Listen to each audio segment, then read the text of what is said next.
Bienvenue dans ce premier épisode de podcast F-Talks. Ici, on parle finance. Aujourd'hui, on va parler d'un principe qui a changé la vision de millions de personnes sur l'argent. Les pauvres travaillent pour l'argent, alors que les riches apprennent à faire travailler l'argent pour eux. Inspiré du livre Rich Dad Poor Dad, ce podcast va vous montrer pourquoi l'éducation financière est plus importante que le salaire, pourquoi certains restent bloqués malgré leurs revenus et comment commencer à construire une vraie liberté financière grâce aux actifs, à la discipline et au bon état d'esprit. Quand on parle du livre Père riche, Père pauvre, beaucoup de personnes pensent que c'est simplement un livre de motivation sur l'argent. Mais en réalité, ce livre est dangereux pour une raison simple. Après l'avoir lu, tu ne regardes plus jamais l'école, le travail et l'argent de la même manière. Robert Kiyosaki ne dit pas que les études sont inutiles. Il explique quelque chose de beaucoup plus dérangeant.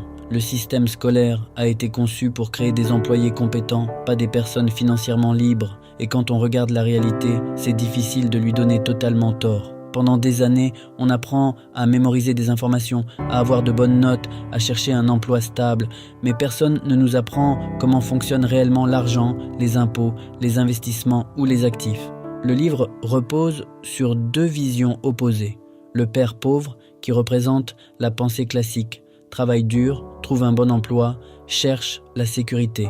Et le père riche, qui pense totalement différemment, apprend à construire des actifs, apprend à comprendre l'argent, apprend à posséder plutôt qu'à seulement travailler. Et la plus grande force du livre, c'est qu'il ne parle pas d'abord de richesse, il parle de mentalité.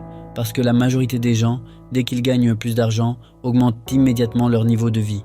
Nouveau téléphone, nouvelle voiture, nouvelles dépenses. Ils pensent devenir plus riches alors qu'en réalité, ils deviennent simplement plus dépendants de leur salaire. Kiyosaki appelle ça la rat race, le cercle dans lequel les gens travaillent plus pour payer des dépenses qui augmentent constamment. C'est probablement la partie la plus vraie du livre.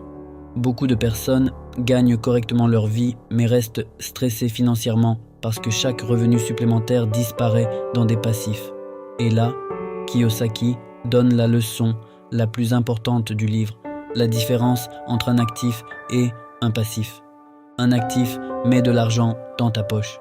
Un passif retire de l'argent de ta poche. C'est simple, brutalement simple. Pourtant, la majorité des gens vivent toute leur vie sans comprendre cette idée. Une voiture qui te coûte chaque mois est un passif. Une maison achetée à crédit avec énormément de charges peut devenir un passif. Par contre, un business, des investissements, une chaîne YouTube monétisée, un appartement qui génère un cash flow positif ou une compétence qui rapporte indépendamment de ton temps sont des actifs. Et c'est là que le livre devient puissant aujourd'hui encore, parce qu'à l'époque de Robert Kiyosaki, créer des actifs demandait souvent énormément de capital. Aujourd'hui, avec Internet, quelqu'un peut construire un actif avec un téléphone, une compétence et de la discipline. Une audience devient un actif, une marque personnelle devient un actif, un podcast peut devenir un actif. Mais le livre parle aussi d'un sujet que peu de gens acceptent, la peur. La peur de perdre de l'argent, la peur du regard des autres, la peur d'échouer.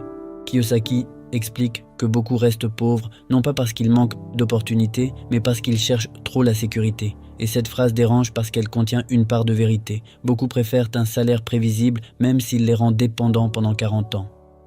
Le plus intéressant, c'est que Père riche, Père pauvre ne dit pas simplement « deviens riche ». Le livre pousse surtout à changer la manière de réfléchir. Arrêtez de demander « combien je vais gagner ?» et commencez à demander « qu'est-ce que je possède réellement ?» Parce qu'au final, quelqu'un peut gagner 10 000 € par mois et rester prisonnier financièrement s'il arrête de travailler et que tout s'effondre derrière. Alors qu'une personne avec des actifs solides peut avoir beaucoup plus de liberté avec moins de revenus visibles. Et c'est probablement ça, le vrai message du livre.